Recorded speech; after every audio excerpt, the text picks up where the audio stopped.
All right, welcome back to the Copywriters Podcast with your host, the world's greatest copywriting coach, David Garfinkel. David, how are you doing today? I'm good, Nathan. How are you? I'm fantastic, and I'm excited about today's episode because we've got a very special guest on talking about something that I don't think gets enough coverage on the Copywriters Podcast. So I'm stoked for this week's episode.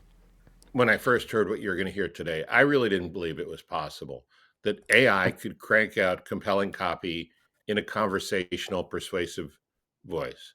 But I reconnected with my old mentoring client, Jason Parker, last week. And by old, I mean it's been over a decade since we worked together. He's not all that old himself. That's another story. When he showed me what he's come up with, I didn't believe my eyes at first. But then he showed me how he was doing it. And with no background material other than the book title, he had AI write a pretty decent sales letter for my book, The Persuasion Story Code, in about 2 minutes. Now, recently, I found my way to Jason because the only other person in his agency, Brian Halpin, was online talking about a webinar 80% written by AI that generated just shy of $900,000 for a client. And talking further with Jason, I found out his agency was scoring win after win, over $4 million a month for Launch Medical, $500,000 a month for A Caccia di Trader, an Italian financial publishing business, and other improbable but documented big, impressive successes. I asked Jason if I could dig into what he was doing and how he was doing it, and he shared a lot with me. Meanwhile, he emphasized that in the time that we spent together preparing for this, we were only scratching the surface. But the most important thing I've seen is that he's found AI to stop writing like what we're used to seeing from ChatGPT. And he's found a way to pour a lot of proven copywriting knowledge and techniques into custom bots. I asked him to come on the show and share some of it with us. He very graciously agreed to do so. I should also let you know that I've agreed to tell you this first. Copy is powerful. You're responsible for how you hear what you hear, how you use what you hear, how you use what you hear in this podcast. And most of the time, common sense is all you need. But if you make extreme claims and if you're writing copy for offers in highly regulated industries like health, finance, and business opportunity, you may want to get a legal review after you write and before you start using your copy. My larger clients do this all the time. So, Jason, welcome and thanks for being here. Yeah, thanks for having me. And honestly, I always kind of wanted to meet Nathan because I'm drawn to eccentric people, and he has a tattoo on his face. So I'm like, I'd like to meet this guy. Uh, so, but honestly, Eccentric it's great only to connect. begins to. Yeah. So, did I get anything wrong in the intro? I'm describing your business, but it's like so different from anything I've seen. Mhm. Was that correct? Sure. I will say with Launch Medical, it's funny. We were with them. Charles Kirkland is the co-owner of Parker and Kirkland, and we actually started Parker and Kirkland because we had pretty much an exclusive with them, and we generated like 34 million in 1 year with them. But the owner died. That's why we started the agency. But we had a great deal with them. But we will never do an exclusive again because it doesn't matter how great things are looking. The owner could die. So, but what Yeah. happens when you have a company that's kind of on the verge of becoming what it was, shareholders moving in and all this sort of thing, and things getting moving around and things becoming more. Not that I do have a different vision of what I think about branding now, but I don't want to get too far off the rails here as far as that goes.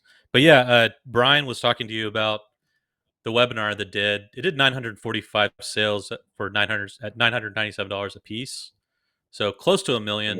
Yeah. And I hadn't seen a webinar perform like that in 10 years or so. So it shocked me. It's not like every day we go and do that. And there are a lot of different variables involved, as you know. Anything like a webinar generating almost $1 million. Copywriting, although we use a lot of AI on it, we use mostly AI. That's only like one of 10 different variables that made that work. Let me just give credit where it's due all around. I'm like every marketer. I want to take credit for everything, but In this case, every case, there's so many variables involved. So, but yeah, you got it pretty much Right, right. but clearly the writing isn't going to do it by itself. But without the writing, it's not going to happen at all. You know. Yeah, absolutely. So, because I It's- mean, it was 130. We did a 135-page campaign for that, and we did it. We wrote it, and I don't want to tell because I don't want the client to hear how fast we wrote it. No, I'm just kidding. But we wouldn't have been able to do that in a reasonable amount of time, or take on multiple clients beyond that client if we had to come up with a 135-page campaign manually, because it used to take us 30 days to write a campaign like that, or even less than that. 50 to 100 page. But when GPT came along, we cut that process down to 2 weeks. When bots started coming around, we cut that process down to a few days. If we have a rev share with a company, we obviously do a lot more manual polishing and tweaking and whatnot. So, uh, a lot of manual care goes into it after it's written, but the legwork is done by AI. And like you said, it's we've made it conversational. That's been my interest in AI, is making it conversational and emotional and hard hitting. And I feel like that solves 80% of the problem with AI, and that's why I focused on that. That's my interest, and I do it through a way of what I call is using conversational devices, and it's because I, I studied English in college, and it was completely useless back in early 2000s, 2002. But now I'm finding everything that I learned that was useless back then is now useful in AI. So it's kind of an interesting thing, and I'm sure it's a geeky thing to talk about, but Oh yeah, but we're copywriters. We're not sports stars, so that's okay. I mean, I've seen stuff coming out of AI that makes me want to puke.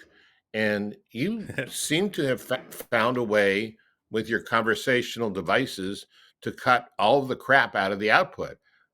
You showed me economical writing rules that you would put in. I mean, could you talk about some of the Mhm. things that you're doing that change Sure. the tone and tenor of the output, just to start with?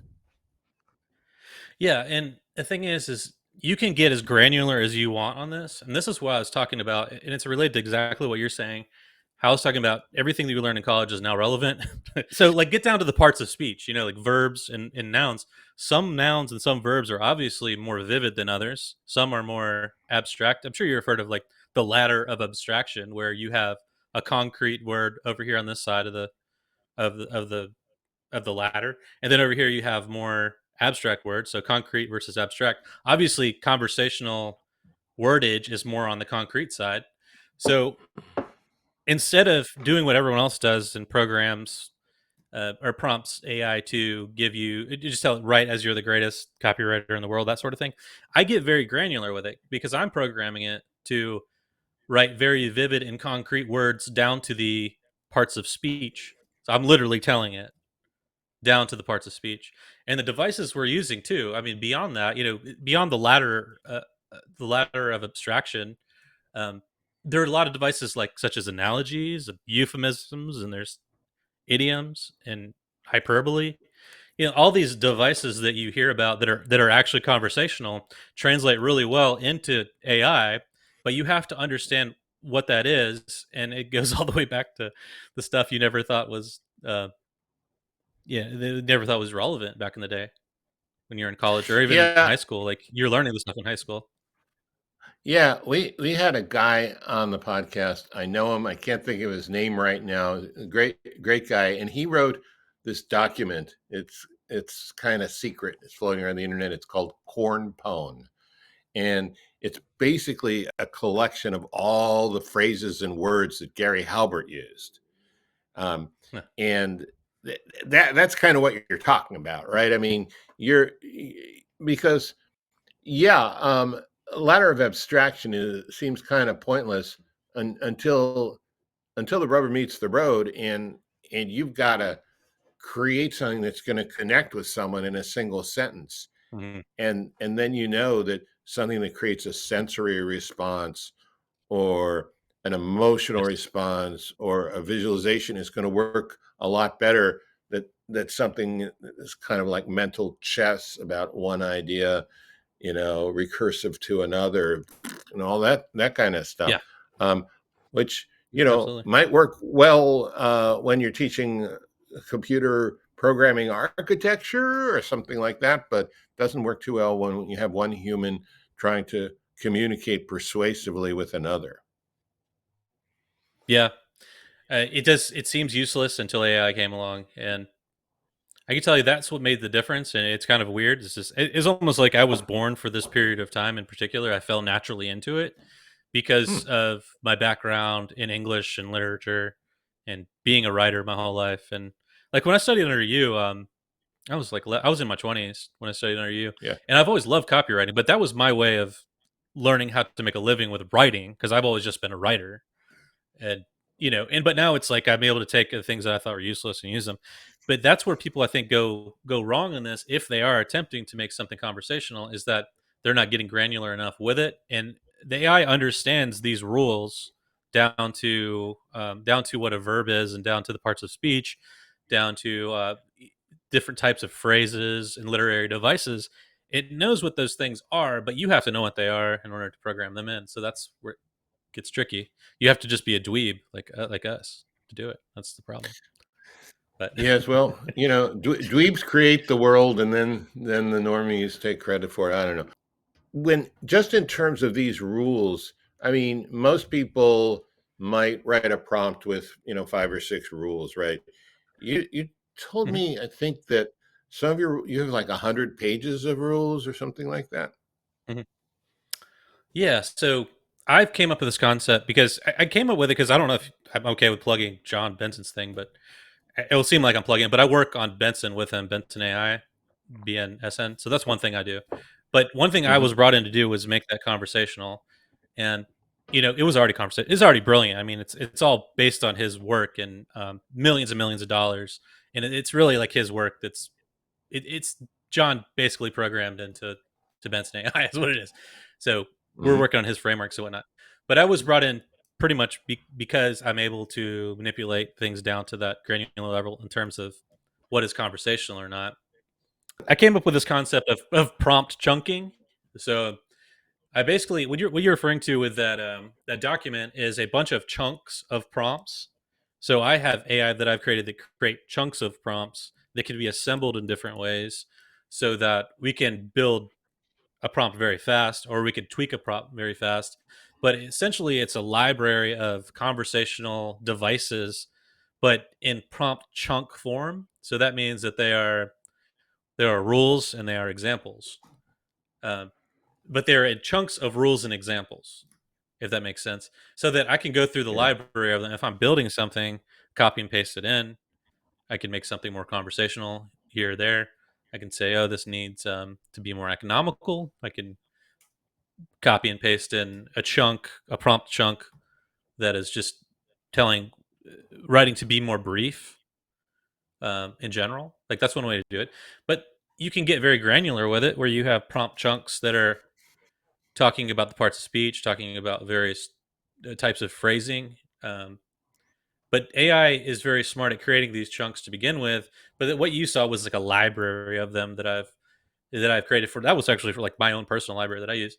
But anytime I see one that works well, I'll just copy and paste it into a document, because now I have all these prompt chunks I can go take over, and I can assemble however I want when I'm creating something new, or just to tweak something. Because when I was on Rich Sheffrin's show, I built him something that writes something that writes reports exactly like him. So it has a built-in database, a knowledge base of reports. But I had to tweak that over a few days to make it write just like him, and that requires something like chunking to be able to do that, I guess is what I'm saying. So it's not just in my mind, it's more like it's assembling from the beginning, but it is also a way to tweak is just by chunking. Just think about it in terms of chunking, I suppose, is what I'm trying to say. That helps a lot. Yeah, And I don't know how and much sense that makes to everybody, but well, I'm loving it because I think what you're talking about is the missing piece. People don't. People who have been trying to sell other people on using AI to write copy don't understand how copy is real. They might be able to do it, but they don't understand what they're doing. They don't understand how to teach it. They don't understand how to teach it to another person. They certainly don't know how to teach it to another machine. Nathan, I noticed you're here. Yeah, I got a real quick question for you. So, when you're talking about this, I've seen two different approaches, and David and I have kind of worked in the background on a couple of things. Generally, when I'm writing or when I'm using AI to kind of get a baseline for what I'm going to write, I'll have some rules. I'll have my persona. I'll have my product data sheet. And then I'll have this is the way I want the copy laid out. When you're saying chunking, Mm. are you talking about after you've kind of got what you want, then you have certain things that you look at it and go back and massage it with different prompts? Or do those prompts come in all at once at the beginning? Both. So Oh, a lot of times I will start with chunking together what I think would be a good prompt. But then if I'm tweaking it, and obviously you're taking chunks out and you're adding chunks. So it's both, exactly what you're saying, if that makes sense. okay, nice. Okay. Yeah. And that's the Yeah. process I So came up with recently because I was writing so many prompts for that platform. But anyway, go ahead. yeah, it's good. No, it's efficient.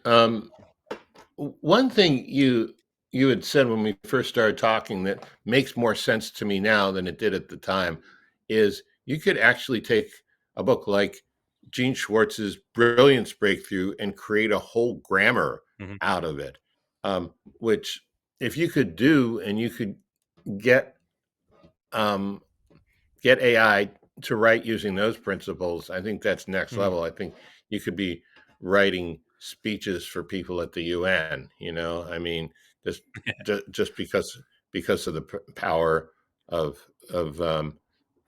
what Gene is talking about. Could you talk about that a little more? Hmm. Yeah. So I love Brilliance Breakthrough. You're the one that turned me on to all Eugene Schwartz stuff. Let me just show you real quick. Uh, Okay. on my desk at all times, I have probably like my fifth or sixth copy of Breakthrough Advertising because I give it to all my friends. But anyway, uh, Brilliance Breakthrough. I've taken that conceptually. You can take that, and it's really Brilliance Breakthrough is a series of fragments, is all it is. So if you really wanted to translate that into something that AI can use, you have to speak to the AI in terms of fragments and giving it grammar rules, making it understand that it's creating a whole new system of grammar, and then it's going to do it in a series of fragments. Because I have created something that it's inspired by Brilliance Breakthrough, and it creates one image per fragment, just like in Brilliance Breakthrough. But it's not like I went through the whole book and I was like, I'm going to get this down to the T. I was just like, one day I was thinking maybe I could turn this something like this into AI, and it can be done precisely as in Brilliance Breakthrough. But what I've done in it probably made it a little too punchy the way I did it, but I was able to break basically sentences, make them conversational, and then break them in fragments the way Schwartz did in that book, which is um, a lot of times there wouldn't be like a verb. I mean, like how fragmented that writing is. But what came to mind and what made it kind of work when I was working with it was speaking to AI in terms that it understands, and it understands what fragments are. And that's kind of like Mhm. the point I want to make, that if you're trying to communicate to AI in a way that it will understand, it's going to have to be the most precision possible. But it's almost like you have to translate it into AI speak. You know what I mean? So like when I'm working on John's stuff, he's like amazing. He's told me to tell you hi, by the way, John Benson. Um, Yeah, I but do. his rules, his rules, he has like very specific set of copy editing rules. But you can't tell the AI those rules. You have to translate them into something AI will understand, and that's usually Hmm. by getting very grammatical and by speaking in terms of fragments and speaking in terms of literary devices, because it's just that's why people don't get good results with AI, because it doesn't understand precisely what you're talking about. That's the only problem when you're Yeah, giving it a so command. let me pull something out of what you just said, which I think is great. What you're saying is actually there is a programming language for AI. We all thought it was natural language, but you're saying it's not like C++ or Python or something. It's English, but you have to talk to it in a certain way that's really different than you talk to anything else. Yes, it will understand. If you could think of like a spectrum for example, I've never thought about this analogy before, but let's say there's a Mm. spectrum, and the way people mostly talk to AI is sort of like on this spectrum, the side of the spectrum over here, which is kind of vague. It's only vague to AI. In your mind, it seems clear and vivid what you're telling it to do, but on the other side of the spectrum is actually like what AI is going to understand precisely, and that's why people can't get the result they're looking for, is because they don't know how to translate what they're trying to get it to do into something that AI can fully understand, so that you get absolute control over the AI. And it's not like you can completely control it because it's not perfect, but you've seen how conversational the copy can get, and you can get damn good control over it by feeding it things that it understands in terms of grammatical rules and punctuation rules, and telling it to break certain rules, but giving it telling it to break certain rules, but also speaking to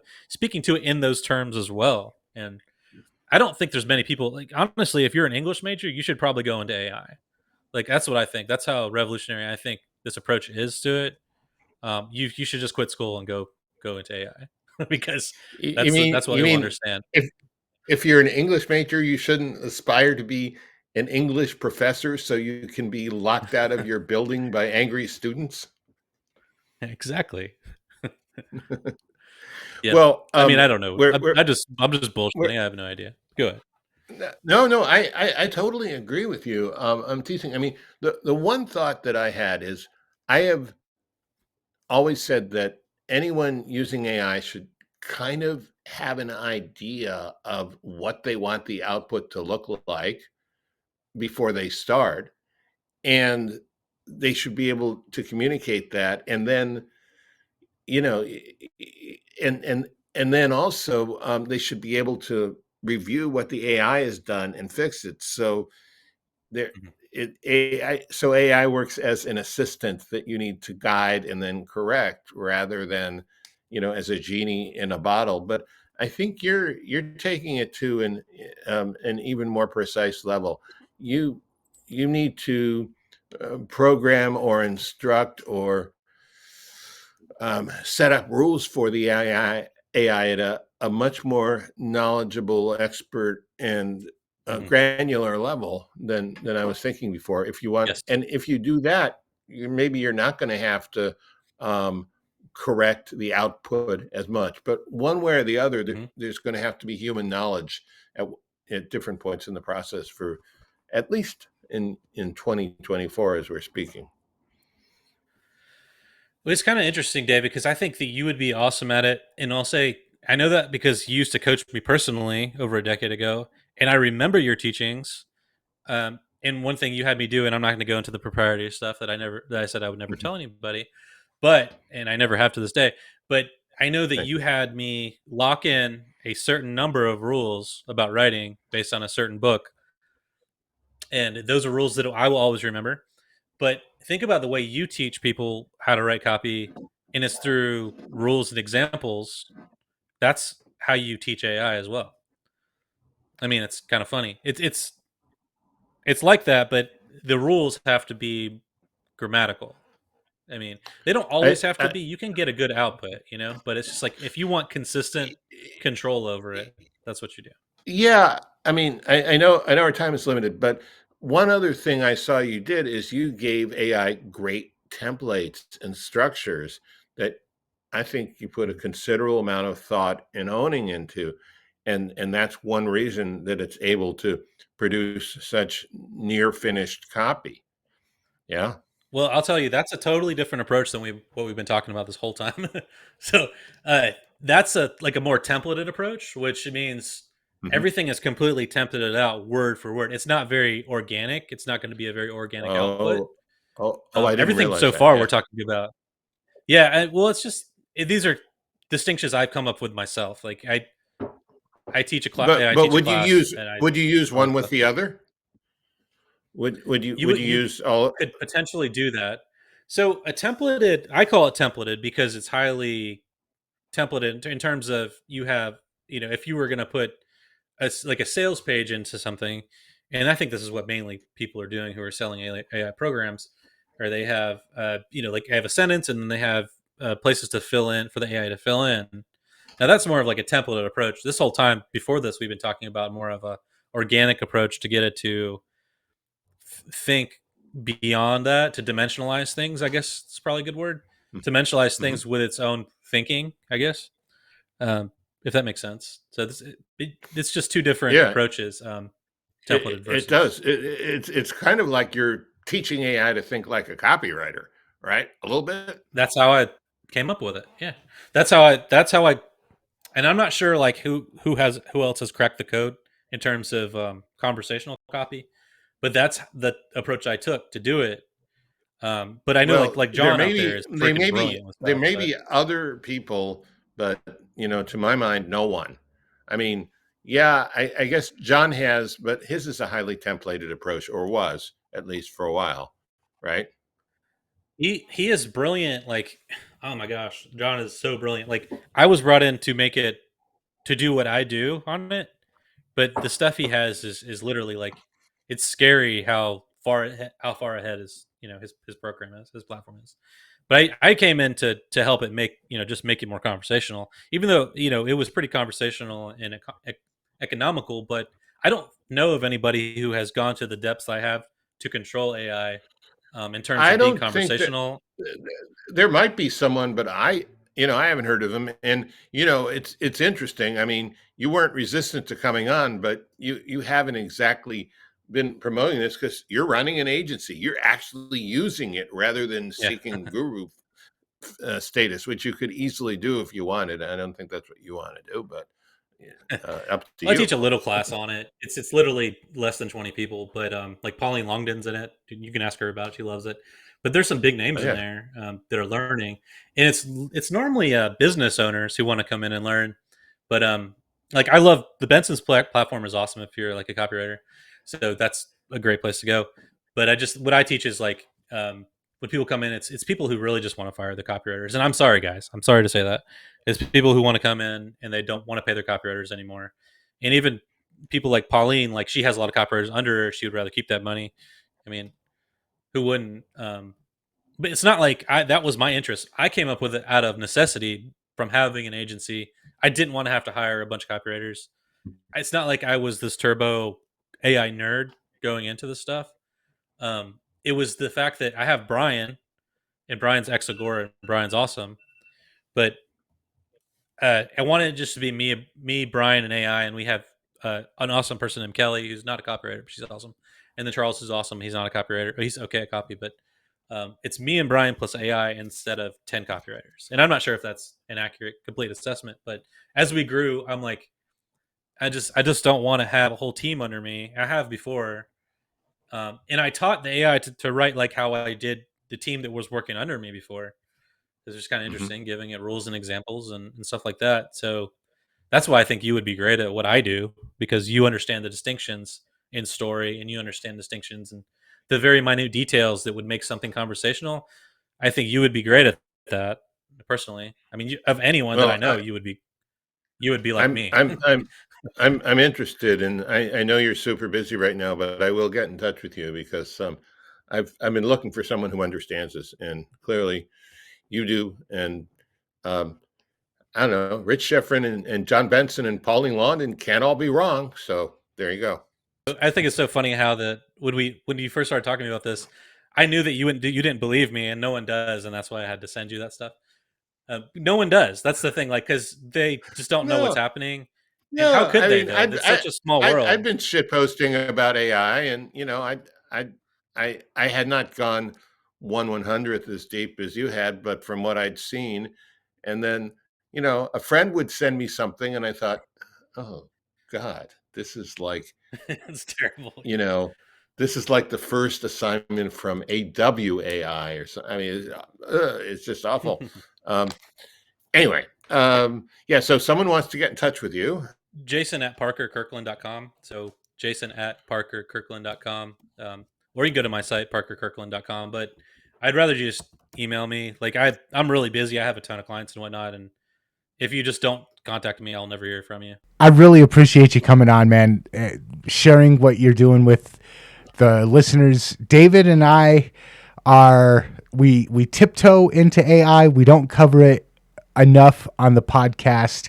And I think that's because not enough copywriters are doing what you're doing with it. And it's rare that we have an example that we can bring to the listeners of something that actually matters. And that's what you did today. So I really appreciate you coming on. Yeah, it is awesome talking about it. I do love the subject. So. Yeah, well, you certainly know it. You live it and breathe it and eat it and sleep it and you're producing with it, so that's pretty amazing. If people want to check you out or learn more or get in touch with your agency, parkerkirkland.com. We'll make sure to have that in the show notes. You can find the show notes for this episode and 372 other episodes over at copywriterspodcast.com. And until next time, we will catch you later. Catch you later. And thanks again, Jason. Guys.